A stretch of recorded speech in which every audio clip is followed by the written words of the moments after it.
दोस्तों, आज मैं आपको सुना रहा हूँ अपनी लिखी हुई कहानी, फिर नया साल और पुराना मैं, पार्ट 1। मेरे सीने की ओर देखिए, बाएं तरफ, मेरे दिल के ऊपर, मेरे बाएं हाथ से थोड़ा दाहिनी ओर। वहाँ एक अदृश्य पिन से लटकता हुआ एक अकेलेपन का तमगा लगा है। ध्यान से देखेंगे तो पता चलेगा कि आजकल मेरी जिंदगी रेनन मार्टिन टाइप ग्रामर की कोई किताब बन गई है। इसमें पास्ट टेंस है, प्रेजेंट टेंस है और माशाल्लाह फ्यूचर टेंस है। सब टेंस चल रहा है आजकल। इसी टेंशन के साथ जीना सीख गया हूं मैं। गम में मुस्कुराना सीख गया हूं मैं। जब से अकेले रहना शुरू किया है, अकेले रहना सीख गया हूं मैं। थोड़ा ढीठ हो गया हूं। दोस्त अपने घर बुलाते हैं तो दाढ़ी बढ़ा के जाता हूं। कई कई दिन शेव नहीं करता। पुराने गाने सुनना शुरू कर दिया है। बाल छोटे कटवाने लगा हूं। पिछली बार नाई से कहा, गुड्डू कलम थोड़ा छोटी कर दे, एकदम सोबर देखना चाहिए। तो गुड्डू नाई बोला, सर आप तो हमेशा अप टू डेट रहते थे, ये अचानक गुरुदत्त कैसे बन गए? रास्ते में दूध लेते वक्त दुकान के शोकेस में लगे शीशे में अपनी धुंधली छवि को देखा। सचमुच गुरुदत्त बन गया था क्या? गुरुदत्त को तो वो पसंद करती थी। मैं तो हमेशा मजाक उड़ाता था इन पुराने गानों का, पुरानी फिल्मों का, पुराने लोगों का, एक ही इंसान से जिंदगी भर प्यार करने जैसे पुराने ख्यालात का। उससे नफरत करते करते मैं उसके ख्यालों जैसा बन गया था क्या? कल से दुकानदारों की हड़ताल है सर, जो लेना है आज ले लो, हो सकता है 2-4 दिन बंद रहे दुकान। विद्यालंकार बोला। उसका नाम विद्यालंकार नहीं था। आजकल कोई अपने बच्चे का नाम विद्यालंकार नहीं रखता। उसका नाम क्या था मुझको पता भी नहीं था, और मैंने कभी जानने की कोशिश भी नहीं की। असल में मेरा और रिदिमा का एक गेम होता था। रोज सुबह चाय बनाते बनाते वो मजाक मजाक में मेरा एक काल्पनिक नाम सोच लेती थी, और वो चाय की पहली चुस्की लेते ही मेरे सामने अनाउंस कर दिया जाता था। एक दिन बोली, आज के लिए तुम्हारा नाम पप्पू अग्निहोत्री है। कभी कहती, आज के लिए तुम्हारा नाम अग्निशमन डिसूजा है। अग्निशमन डिसूजा? अरे मतलब कोई सेंस तो हो भाई नाम में। कौन रखेगा किसी का नाम अग्निशमन? यानी कोई फायर इंजन हूं मैं क्या? और डिसूजा के साथ मेल का भी तो कोई फर्स्ट नेम सोचो, जैसे माइकल डिसूजा। लेकिन नहीं, उसने कह दिया तो कह दिया, जैसे वो नामकरण करने की हिंदुस्तान की सबसे उच्च अधिकारी हो और उसका कहा सुप्रीम कोर्ट भी नहीं काट सकता हो। और हाँ, जब तक मैं उस नाम से पुकारे जाने पे जवाब ना दूं, मुझे न खाना मिलता था, न ये बताया जाता था कि घर के सारे तौलिया कहाँ गए। मुझे शर्म के साथ बताना पड़ रहा है कि एक दिन मेरा नाम राधा कुमारी भी रखा गया था। पूरे दिन वो मुझको राधा कुमारी कह के बुलाती रही, और मुझे दिल पे पत्थर रख के हाँ हूँ करते रहना पड़ा। उसी सुबह मैंने भी अनाउंस कर दिया था, जो अगला इंसान घंटी बजाएगा उसका आज से नाम विद्यालंकार सुब्रमण्यम रख दिया जाएगा। 10 मिनट बाद ये मुर्गा फंसा था। परचून की दुकान से ये लड़का दूध और ब्रेड लाया था, और तब से मेरे इतिहास की पुस्तकों में इसका नाम विद्यालंकार सुब्रमण्यम रख दिया गया। मैं हमेशा उसको इसी नाम से बुलाता था। उसने मन ही मन ये नाम स्वीकार भी कर लिया था। 1 जनवरी से स्ट्राइक कर रहे हो तुम लोग विद्यालंकार? अरे तुम्हें पता है ना कि साल के पहले दिन जो करते हैं वो पूरे साल करना पड़ता है, मैंने विद्यालंकार से कहा। विद्यालंकार मुस्कुराया। जी वरुण भैया, ये सच है, बचपन में नानी से सुना था मैंने। साल के पहले दिन जो भी करो वो पूरे साल करना पड़ता है। ये सच है। पिछले साल 1 जनवरी को उससे नफरत करना शुरू किया था। पूरे साल, हर रोज, हर घंटे, हर माइक्रो सेकंड, बस शिद्दत से नफरत की है उससे। किसने कहा था बिना लिफ्ट वाली बिल्डिंग में घर लेने को? हाँफ जाता हूं, खासकर जब सब्जी के थैले लेके 4 मंजिल चढ़ना पड़े। जब से अकेले रहना शुरू किया है, 1 हफ्ते की सब्जी एक साथ ले आता हूं। जब से अकेले रहना शुरू किया है, सब्जी वालों से मोलभाव करना सीख लिया है। बाजार में शांत भाव से टहलते हुए ये नाटक करना सीख लिया है कि सब्जी लेने के मामले में मुझसे बड़ा एक्सपर्ट तो जैसे पूरे शहर में नहीं है। बैंगन को एक कोने से हल्के से उंगलियों से महसूस करके कहना, कच्चा है अभी। भिंडी में हल्के से नाखून गड़ा के उसकी जांच करना। टमाटर ज्यादा गले हुए ना खरीदना। सब सीख लिया है मैंने। जब से अकेले रहना शुरू किया है, चाय बनाना सीख लिया है मैंने। अदरक छील लेता हूँ। कितने कप चाय में चीनी कितनी डालनी चाहिए जान गया हूँ। चाय बनाने के नए नए प्रयोग करना सीख गया हूँ। कभी लेमन ग्रास डाल देता हूँ, कभी तुलसी, और एक दिन सौंफ भी झोंक दी थी मैंने। खाना बनाने वाली उर्मिला दीदी मेरा खूब मजाक उड़ाती हैं। मैं इसको दोस्तों के सामने अतिशयोक्ति, एग्जैजरेशन कह के टाल देता हूँ, लेकिन सही बताऊं तो जो विमला दीदी कहती हैं वो सच है। एक दिन जब मैं इलायची वाली चाय बनाने चला था, तो मैंने बाकायदा चाय बना के उसके ऊपर तैरने के लिए 2-3 साबुत इलायची डाल दी थी। विमला दीदी मुझ पे अक्सर वैसे ही अधिकार जमाना अपना अधिकार समझती हैं, जैसे घर जाने पे माँ जमाती हैं। बल्कि माँ के पास विमला दीदी का नंबर है और उन दोनों की सीधी मंत्रणा चलती रहती है। आज सुबह विमला दीदी की जासूसी के कारण सुबह सुबह माँ का फोन दनदनाता हुआ है। अरे नया साल आ गया है, तू अपना कमरा भी साफ नहीं कर सकता वरुण बेटा? इतना बेचारा हो गया है तू? मैं अभी ठीक से उठा भी नहीं था कि यह धुआंधार गोलाबारी 700 किलोमीटर दूर से चालू हो गई। मेरी आंखों से नींद टपक रही थी। मैंने बाईं आंख थोड़ा कोशिश करते हुए, थोड़ा सा खोलते हुए, रसोई में लाल फ्रिज की आड़ में छुपती विमला दीदी की ओर देखा। मेरी माँ की इस जासूस ने मेरी तरफ के ठीक उलट ओर देखते हुए कढ़ाई में कलछुन कुछ और द्रुत गति से चलाना शुरू कर दिया। मैंने अपने घर पे एक नजर डाली। माँ गलत तो नहीं कह रही थी। सचमुच बेचारा हो गया था मैं अपनी निगाह में। आज 1 जनवरी के दिन जब दुनिया नए साल का स्वागत कर रही थी, मैं ऐसा निढाल पड़ा था जैसे हफ्ते भर के जॉन्डिस के बाद मरीज पड़ा हो। चारों तरफ वो चीजें पड़ी थीं जो जरूरी है कह के मैंने विमला दीदी को छूने से मना कर दिया था। 1 घंटे बाद जब विमला दीदी खाना बना के चली गई थी, मैं बिना हार जीत के खत्म हो गए किसी युद्ध के बाद उठने की कोशिश करते हुए सिपाही की तरह उठा। सोचा जरा जिंदगी का हिसाब किताब कर लूं। नए साल वाल में तो मैं ज्यादा यकीन नहीं करता, लेकिन माँ ने कहा था, माँ की बात रखनी थी। मैं पुरानी अलमारियां खोलने लगा, पुराने कागजों के बंडल खोलने लगा, बरसों से बंद प्लास्टिक के पैकेट निकालने लगा और धीरे धीरे कागज दर कागज मेरा अतीत, मेरा पास्ट मेरे सामने बिखरने लगा। और फिर पीले रंग के एक बड़े से प्लास्टिक बैग में कैद एक लिफाफा अचानक किसी भूले हुए पड़ोसी की तरह सामने आ गया। मन न जाने कौन सी आवाजें सुनने लगा था। बाहर सड़क के ट्रैफिक का शोर कम होता जा रहा था। पड़ोस के टीवी पर चल रहा नई फिल्म का गाना मध्यम पड़ता जा रहा था। मैंने बैग खोला और उससे ढेर सारे नए साल के ग्रीटिंग कार्ड लुढ़कते चले आए। नए, पुराने, पीले पड़ते, उन सूखे हुए गुलाबों को थामे जिन गुलाबों को देने वाले हाथ न जाने कब किसी और के नाम की अंगूठियां पहन चुके थे। ये नए साल के कार्ड उन पेड़ों की भूरी पड़ गई पत्तियां अपने सीने में संभाले थे जिन पेड़ों की छाया को कब का छोड़ के आ गया था मैं। उन खूबसूरत फाउंटेन पेनों से हैंडराइटिंग में लिखे गए जो गुजरे हुए वक्त की तरह न जाने कहाँ किस पुरानी अलमारी में कैद हो गए थे। ये ग्रीटिंग कार्ड नहीं थे, ये मेरी कई कई जिंदगियां थीं जो सवाल पूछती, जवाब सुझाती आज मेरे सामने आ खड़ी हुई थीं। मैं और मेरे कई सारे नए साल आज आमने सामने खड़े थे। मुझे कभी कभी लगता है कि ऊपर वाले को दुनिया चलाने का मुश्किल काम छोड़ के एक ऐसा फुल टाइम काम कर लेना चाहिए जिसमें उनको महारत हासिल है। मेरे ख्याल से दुनिया का सबसे बढ़िया, सबसे धांसू स्क्रिप्ट राइटर ऊपर वाला ही है। क्या कहानियां लिखता है, कैसे कैसे पात्र, कैसे कैसे ट्विस्ट, कैसे कैसे प्लॉट।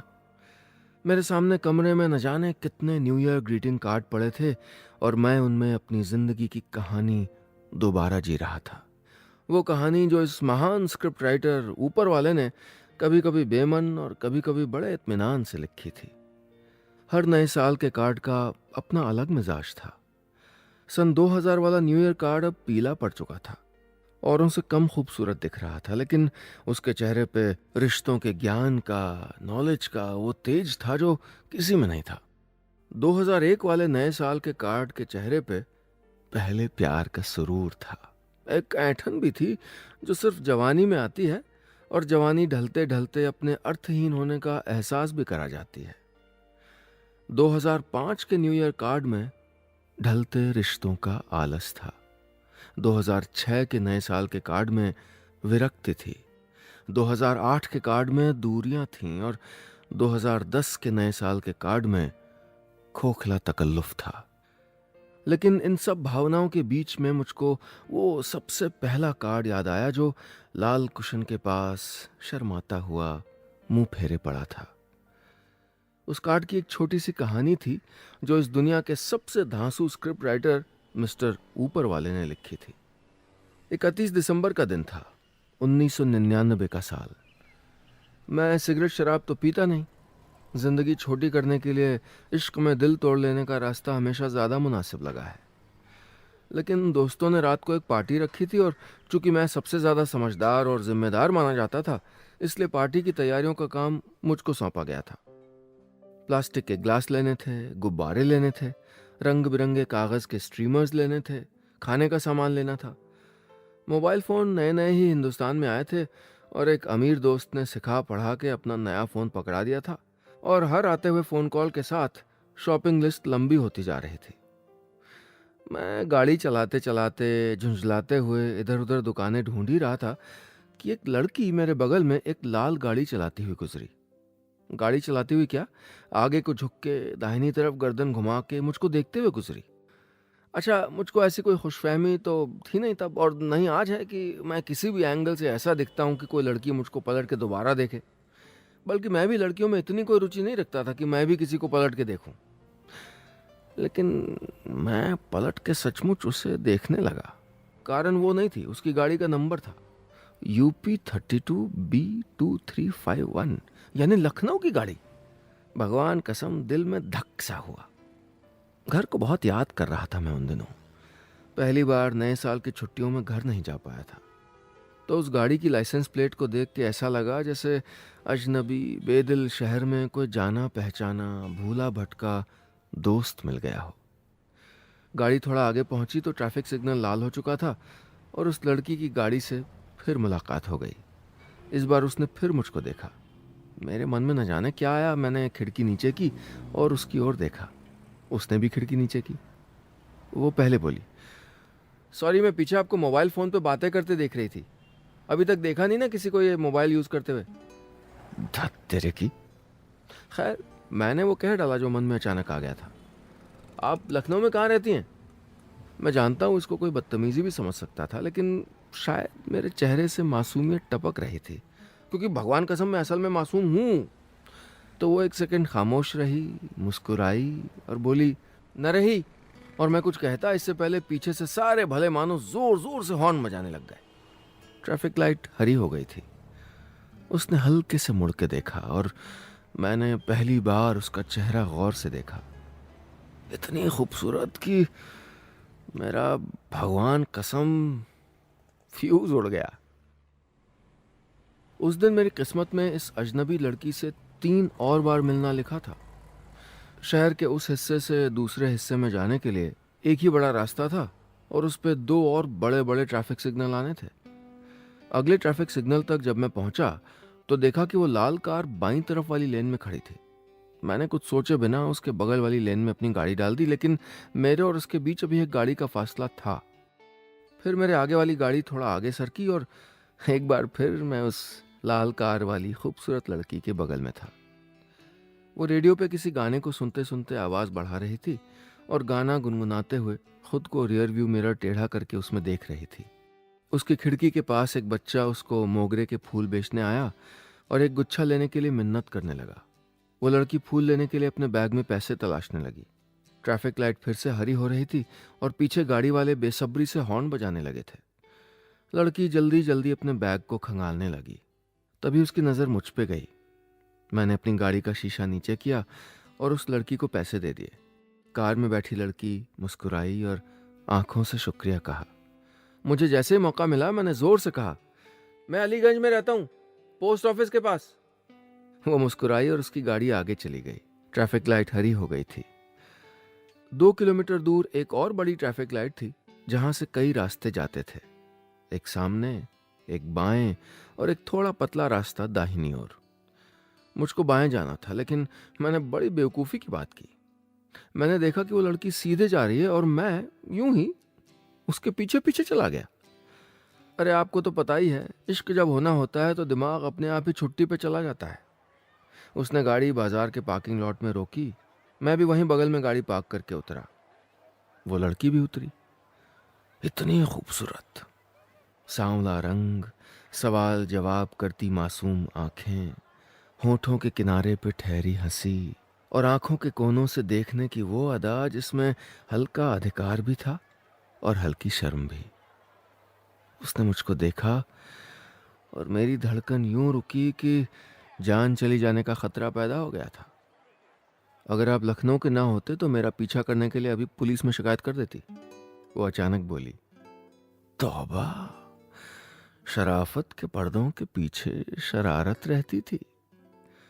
उसकी आवाज में एक हल्की सी खराश थी, जैसे उसके ख्याल मन का एक लंबा सफर तय करके झिझक के पत्थरों पर चलते चलते मेरे पास तक आ रहे हों।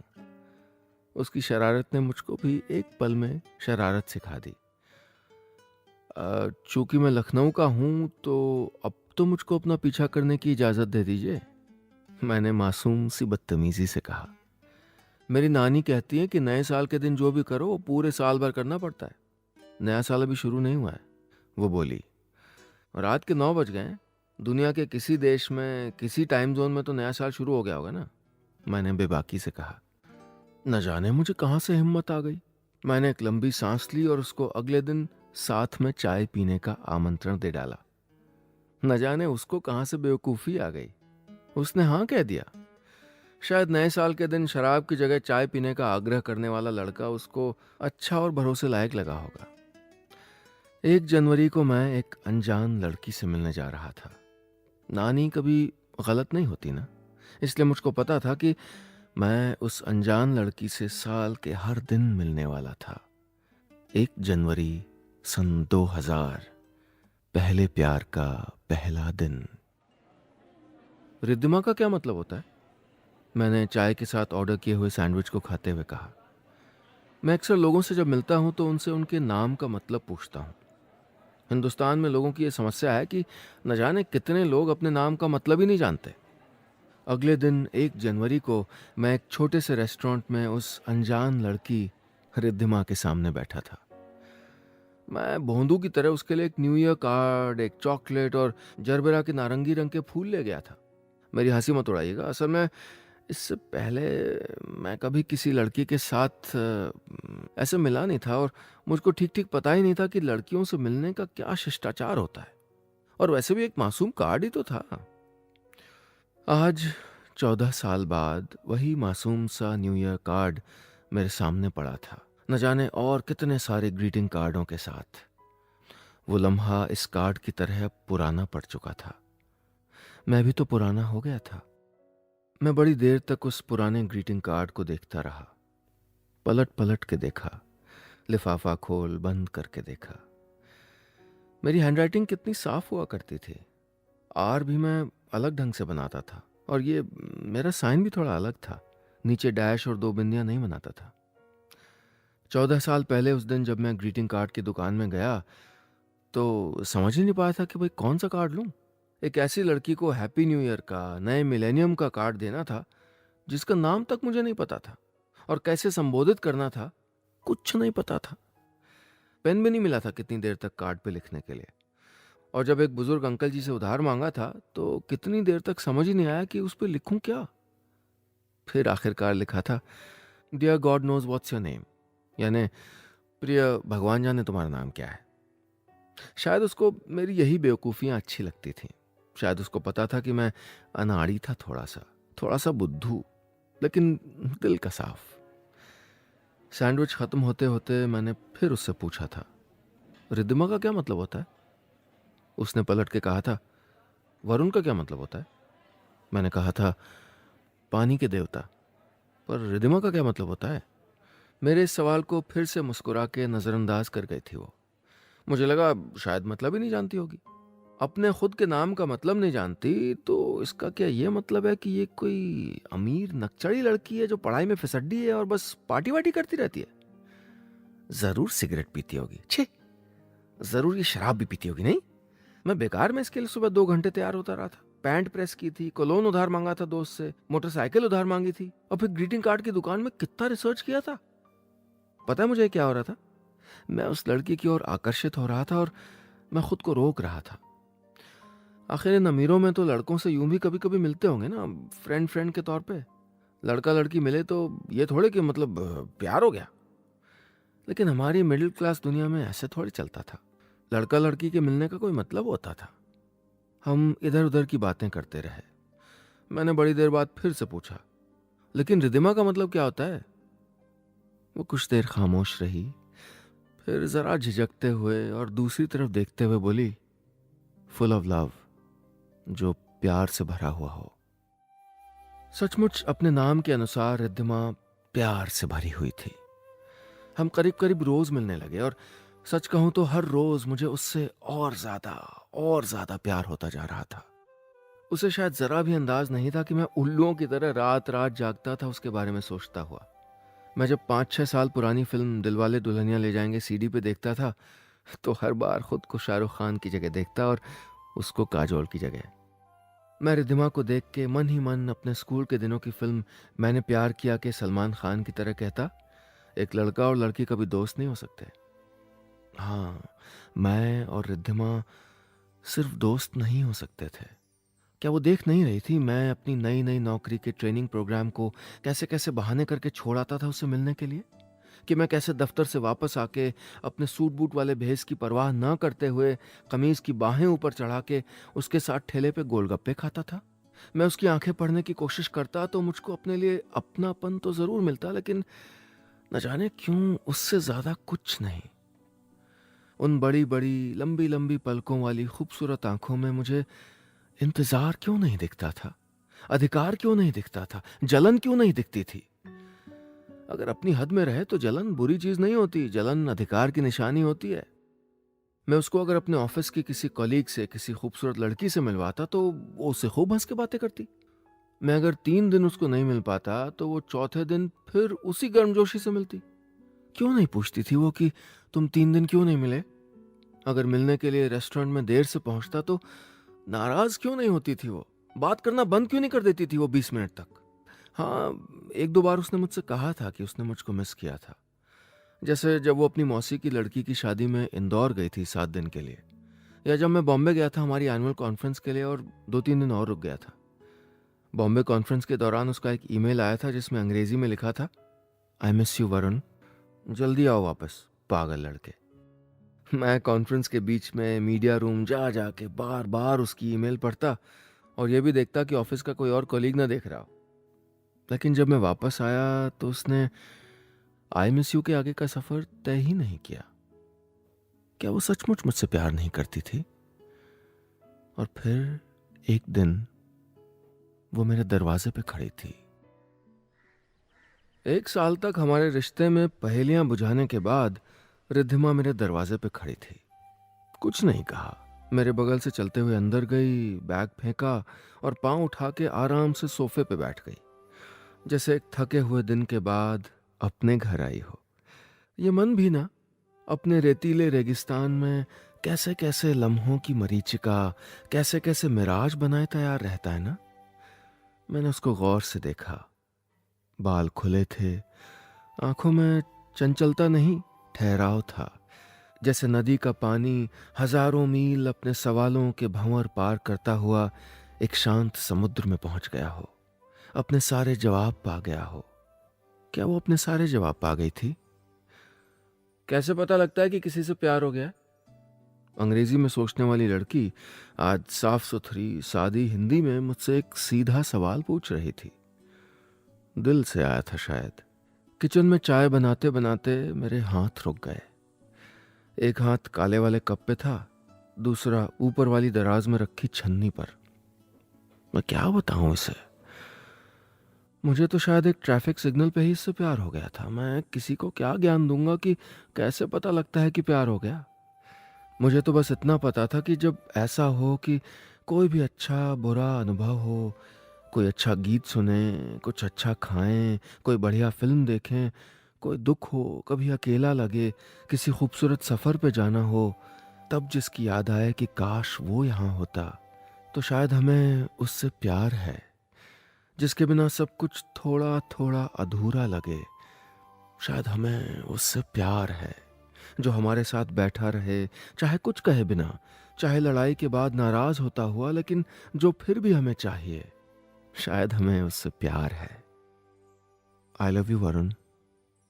वो मेरे ठीक पीछे खड़ी थी और ड्राइंग रूम के सोफे से किचन तक के 15 कदमों में अपने सवालों के जवाब पा चुकी थी। मेरा खून जैसे नसों में जम गया। समझ ही नहीं आया कि क्या कहूँ। जैसे 1 साल से किसी एग्जाम की तैयारी कर रहे स्टूडेंट का मनचाहा सवाल उसके पेपर में आ गया हो।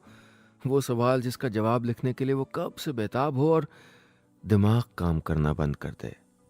मैं पलटा और किसी अटपटे ढंग से मुस्कुराया।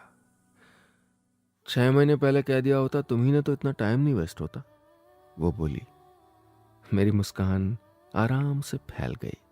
1 साल पहले तुमने मेरे चश्मे के पीछे से पढ़ लिया होता तो इतना प्रॉब्लम नहीं होता, मैंने कहा। आपको बताया था ना, मासूम बदतमीजी उसी से सीखी थी। हाँ, प्यार का अनाउंसमेंट कर दिया था हम दोनों ने। पहले एक दूसरे को, फिर अपने दोस्तों को, फिर उनके रूममेट्स को, फिर अपने परिवारों को। मैंने पूछा, तुमने इतना टाइम क्यों लगाया? वो बोली, मुझे शक तो हो रहा था खुद पे, लेकिन मैं पक्का कर लेना चाहती थी। और तुम तो हो ही बुद्धू, तुम तो कभी कहने वाले नहीं थे। लेकिन फिर भी इतना टाइम? मैंने कहा। मैं नए साल के दिन कहना चाहती थी, वो बोली। तो नए साल से पहले ही क्यों कह दिया? वेट नहीं कर पाई, वो बोली। बातों में कोई जीत थोड़े सकता था इस पागल लड़की से।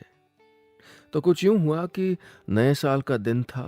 मैं और रिद्धिमा एक साथ एक रेस्टोरेंट में बैठे थे और मैंने उससे कहा, मेरी नानी कहती थी कि साल के पहले दिन जो करो वो पूरे साल करना पड़ता है। वो मुझे कुछ देर देखती रही, आंखों में ढेर सारा पता नहीं क्या लिए हुए, और फिर फोन उठाया।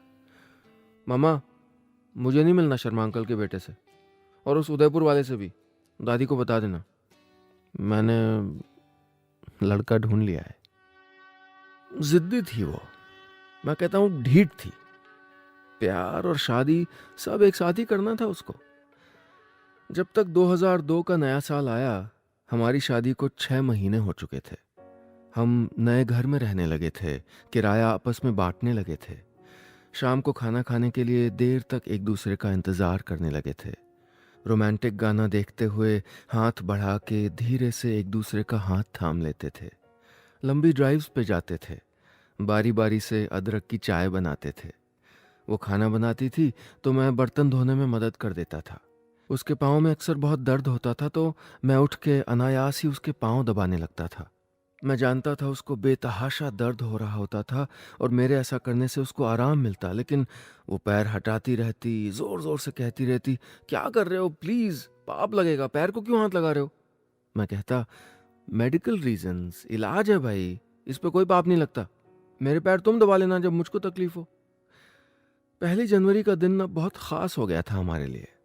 हमारे पहले प्यार की, क्या कहें, सालगिरह जो थी। हर बार 1 जनवरी को वो मेरे लिए कुछ खास बनाती। हम कभी दोस्तों के घर किसी न्यू ईयर पार्टी में नहीं गए, क्योंकि उस दिन वो और मैं कहीं किसी गली में छुपे किसी छोटे से रेस्टोरेंट में कहीं गुपचुप गुपचुप बातें कर रहे होते। उसकी बड़ी खास बात थी ये। उसको किसी बड़े रेस्टोरेंट में जाना पसंद ही नहीं था। शोर भरे संगीत वाली जगहों में जाना बिल्कुल पसंद नहीं था। छोटी छोटी खुशियां किसी जौहरी की तरह, किसी इनकम टैक्स अफसर की तरह ढूंढ ही लिया करती थी वो। 1 जनवरी के दिन वो ऐसी ऐसी जगहें ढूंढ के निकाल लाती जहाँ का खाना किसी भी 5 स्टार होटल से 100 गुना अच्छा होता और कम से कम 25 गुना सस्ता। कभी कोंकणी खाना, कभी मालवानी, कभी कश्मीरी, कभी ग्रीक, कभी मलेशियन और कभी मलयाली भोजन। पता नहीं आप में से कितने लोग लइया चना जानते होंगे, हमारे यूपी साइड में मिलता है, बहुत अच्छा लगता है मुझको। कभी वो खाते थे हम सड़क के किनारे खड़े होकर। या फिर हाँ, टीएनसी। जी हाँ, यही नाम था मेरी दुनिया में सबसे पसंदीदा डिश का, जो मुझको रिद्धिमा ने पहली बार खिलाई थी। जानते हैं कैसे बनाते हैं? उबला चावल लीजिए, उस पे कच्चा सरसों का तेल डालिए और नमक मिर्च, बस बन गया तेल नमक चावल, यानी टीएनसी। आदमी से इंसान बना दिया था मुझको उस लड़की ने। दफ्तर में सब कहते थे मैं अब कपड़े पहले से ज़्यादा अच्छे पहनता हूँ। पहले जैसे बोरिंग चुटकुले नहीं सुनाता फिरता हूँ, टाई पे दाल नहीं सजाए फिरता हूँ, ज़्यादा खुश रहता हूँ और हाँ, ज़्यादा हैंडसम दिखता हूँ। ये आखिरी वाली तारीफ मैंने थोड़ा सा दिल से लगा ली थी। ये मेरे साथ ज़िंदगी में पहली बार हो रहा था कि मुझको मेरी शक्ल सूरत या परिधान के बारे में तारीफ मिल रही थी। मैं तो दुबला पतला पिलपिला सा हुआ करता था स्कूल में, मुझे कभी लड़कियों का साथ कहाँ मिला था। अब दफ्तर की लड़कियां मेरे साथ लंच टाइम में मेरी मेज पे बैठना चाहती थीं। एक दो लड़कियां जो मुझसे अचानक बहुत बातें करने लगी थीं, उनसे अचानक मैंने बहुत बातें करना शुरू कर दिया था। दोस्तों, मेरा मानना रहा है कि अगर आपको प्यार बचाए रखना है तो कभी शादी मत कीजिए। कॉलेज में लोग कहते थे कि बेटा वरुण, ये जो नई अनोखी थियरी तुम पढ़ाते रहते हो ना शादी और प्रेम के बारे में, अगर लोगों ने गंभीरता से लेना शुरू कर दिया तो मानव जाति का क्या होगा। लेकिन मेरा विश्वास काफी समय तक इसी धारणा में रहा था कि मैरिज किल्स रोमांस, शादी प्यार को मार देती है। शायद जब तक रिद्धिमा से नहीं मिला था मैं यही मानता था। जब वो मिली तो रिश्तों के सारे अनुमान, कानून, समीकरण सब एक सेकंड में फुर्र हो गए। लेकिन जैसे जैसे शादी की खूबसूरत राजस्थानी रजाई के नीचे सुकून में लेटे रिश्ते पर चढ़ते वक्त की धूप पड़ी और गुजरती सालगिरहों के मटमैले कंबल, मन भटकने लगा था। उससे नहीं, खुद से। रिश्ते जब बिखरने लगते हैं तो भटकाव तो हमेशा खुद से होता है ना, सामने वाले से थोड़ी। किसी फिल्म के सीन की तरह अगर पात्र अपने स्पॉट से, अपनी बताई गई निर्धारित जगह से भटक जाए तो डायरेक्टर को कट बोलना पड़ता है, रीटेक लेना पड़ता है। मेरी और रिद्धिमा की जिंदगी के इस खूबसूरत सीन में वो ऊपर वाला जो दुनिया का सबसे अच्छा स्क्रिप्ट राइटर होने के अलावा सबसे अच्छा डायरेक्टर भी है, वो ऊपर वाला कट बोल चुका था और अब रीटेक की कोई गुंजाइश नहीं थी। खुशी कब शुरू होती है, कब हमारी जिंदगी में आती है, वो लम्हे अक्सर हमको याद रहते हैं। लेकिन गम कब शुरू होता है, कब जिंदगी में आता है, वो लम्हे हमको अक्सर कहाँ याद रह पाते हैं। गम तो धीमा जहर है, हौले हौले मन की खिड़कियों से अंदर आता धुआं है। कब अपना जहर हमारे अंदर घोल दे कहाँ पता चलता है। आज 12 साल बाद मैं अपने घर में बैठा, दाढ़ी उगाए, अकेलेपन का लबादा ओढ़े, इन बरसों पुराने न्यू ईयर ग्रीटिंग कार्ड्स को देख के कहाँ याद कर पा रहा हूँ कि गम कब मेरे और रिद्धिमा की जिंदगी में इतनी शिद्दत से दाखिल हो गया। जैसे एक ही घर में रहने वाले दो लोगों को अचानक एक दिन पता चले कि अरे, हमारे साथ हमारे घर में ये गम नाम का तीसरा आदमी भी रहता है। कब आया ये और कब जाएगा? कौन जाने मेरे मन का शैतान पहले आया या मेरे घर का गम। मैं और रिद्धिमा धीरे धीरे एक दूसरे से दूर पाने लगे। हो सकता है कि अक्सर आजकल की शादियों में यही होता हो सकता है कि मैं पहले सही था कि शादी सचमुच में रोमांस को मार देती है। हम एक दूसरे के लिए सजते नहीं हैं, हम एक दूसरे के लिए वक्त नहीं निकालते, हम एक दूसरे के लिए खास नहीं बनना चाहते। अब शाम को खाना खा के देर तक हम एक दूसरे का इंतजार नहीं करते थे। अब रोमांटिक गाने देखते हुए हाथ बढ़ा के धीरे से एक दूसरे का हाथ नहीं थामते थे। अब हम लंबी ड्राइव्स पे नहीं जाते थे। अब हम बारी बारी से अदरक की चाय नहीं बनाते थे।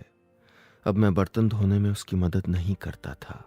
अब न वो मुझको बताती थी कि कब उसके पाँव में बेतहाशा दर्द हो रहा है, और अब न मैं उसके पाँव दबाने की पेशकश करता था। हवाएं तेज थीं, सर्द थीं, लम्हों की पत्तियां टूट टूट के गिरने लगी थीं। रिश्तों का पतझड़ शुरू हो चुका था। हमारी शादी को बहुत साल बीत चुके थे। एक दिन रिद्धिमा ने दफ्तर की एक और लड़की को मेरे साथ कॉफी पीते देख लिया। मैं और वो एक छोटे से रेस्टोरेंट में बैठे थे, वहां जहां मुझे कभी रिद्धिमा लाई थी। मुझे याद है वो लम्हा। गर्मियों की शाम थी। बाहर पार्क में बच्चे क्रिकेट खेल रहे थे और बार बार किसी न किसी के चीटिंग करने पे शोर मच जा रहा था। कोई बच्चा विकेट और बैट लेके घर जाने की धमकी दे रहा था और कोई बच्चा रो रहा था।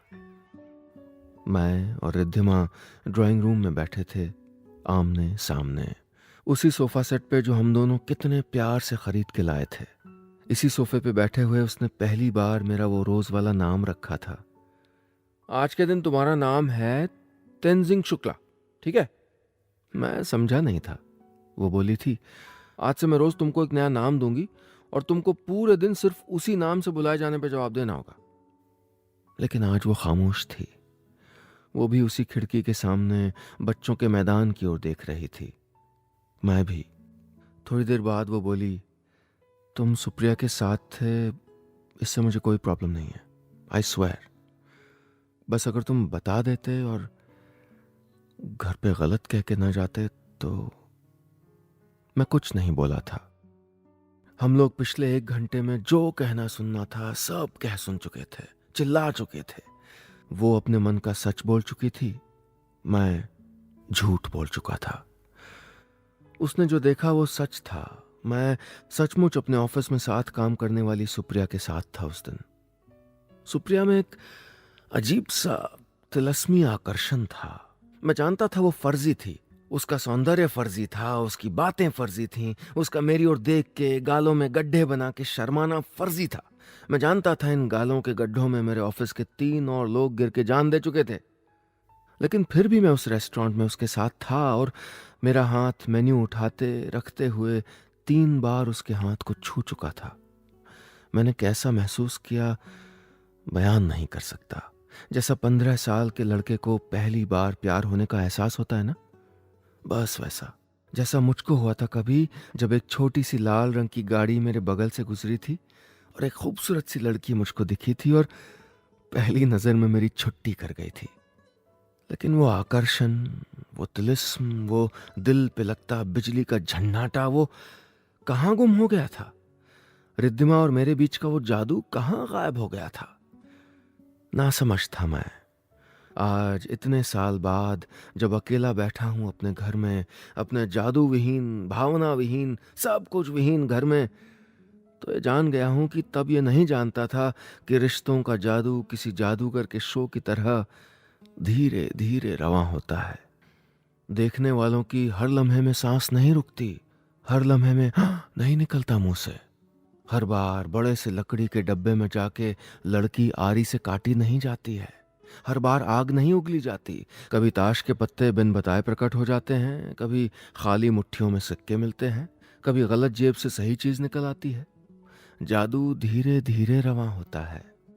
रिश्तों का जादू भी धीरे धीरे रवां होता है। उससे उम्मीदें छोड़ देनी पड़ती हैं। जो जैसा है उसे वैसा उस लम्हे में जी लेना पड़ता है। रिद्धिमा ने उस शाम उस बात को आगे नहीं बढ़ाया। सुप्रिया कौन थी, क्या रिश्ता था मेरा उससे, मैं क्या अक्सर उससे ऐसे ही मिलता था, नहीं पूछा उसने। मैं गलत था और बहुत वक्त तक गलत रहा। सुप्रिया से मिलता रहा जब तक मैं और सुप्रिया एक दूसरे से ऊब नहीं गए, जब तक वो किस्सा अपने आप एक धीमी मौत न मर गया। मैं सुप्रिया से अपनी करीबी को रिद्धिमा से बढ़ती दूरियों के सर मढ़ के अपना मन साफ करता रहा। कौन जाने सच क्या था, कौन जाने मैं पूरा गलत था या थोड़ा गलत। लेकिन एक पुरानी लकड़ी की तरह चटकता जा रहा था हमारा रिश्ता। नए साल आते गए, जाते गए, लेकिन अब कुछ सालों से हम दोनों ने एक दूसरे को न्यू ईयर ग्रीटिंग कार्ड्स देना बंद कर दिया था। रिश्तों के बारे में एक और थ्योरी बताता हूं जो कॉलेज के दिनों में अक्सर मैं दोस्तों के सामने बघाड़ता रहता था। लव मैरिज कुछ सालों बाद अरेंज्ड मैरिज हो जाती है, थक जाती है, थक के बैठ जाती है।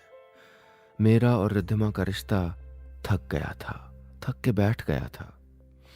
2010 का नया साल आने तक हम दोनों एक ही घर में रहते हुए बस 2 फ्लैटमेट्स हो गए थे। एक वक्त था जब हम हमेशा नए साल पे एक दूसरे को नया कार्ड दिया करते थे, फूलों के साथ। फिर एक वक्त आया जब हम कार्ड देना तो दूर, अलग अलग कमरों में सोते थे और एक दूसरे से इतने दूर हो गए थे कि लगता था जैसे हम दोनों के कमरों के बीच न जाने कितने किलोमीटर का फासला आ गया है।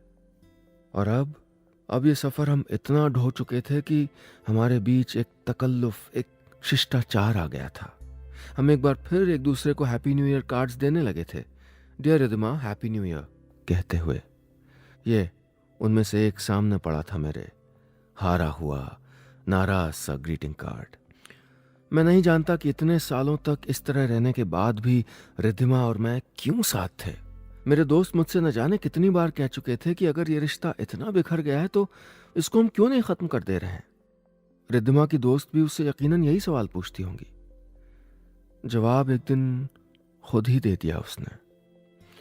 पिछले साल 31 दिसंबर की रात थी। मैं दफ्तर से जल्दी आ गया था। ड्राइंग रूम में ही देर तक बैठा रहा। टाई एक तरफ फेंकी, जूते निकाले और सोफे पे एक तरफ सर रख के लेट गया, जगजीत सिंह की गाई हुई अपनी पसंदीदा नज्म म्यूजिक सिस्टम पे चला के। मैं साथ गुनगुना रहा था। बात निकलेगी तो फिर दूर तलक जाएगी, लोग बेवजह। हम जब नए नए मिले थे तो रिद्धिमा को बहुत अच्छी लगती थी मेरी आवाज में ये नज्म।